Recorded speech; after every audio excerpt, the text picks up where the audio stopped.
À Tel Aviv, devant l'entrée du quartier général de l'armée israélienne, la foule est immense. Des dizaines de milliers de manifestants exigent la fin de la guerre et la mise en place du plan de paix de Trump.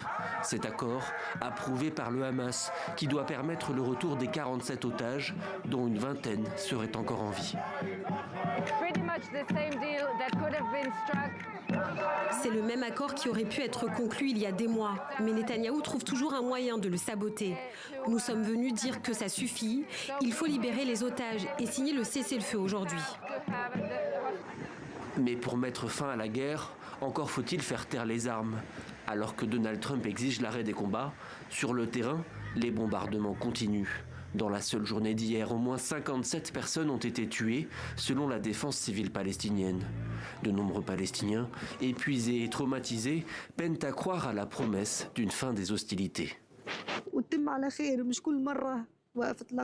J'espère que cette fois-ci ça va marcher, pas comme à chaque fois où l'on entend parler de cessez-le-feu et où rien ne se passe. Nous ne voulons plus de fausses promesses, ça suffit. Pourtant, Benjamin Netanyahou le dit, l'accord sera bien mis en place. Le Premier ministre israélien affirme que le Hamas sera désarmé, que ce soit par le biais du plan de Trump ou par la force militaire.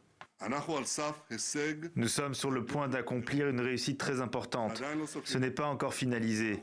Nous y travaillons avec vigueur et j'espère, avec l'aide de Dieu, que dans les jours à venir, nous pourrons ramener tous nos otages.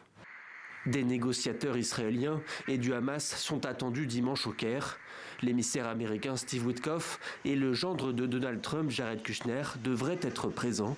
Le groupe armé palestinien a fait savoir qu'il voulait un accord immédiat pour procéder à un échange de prisonniers.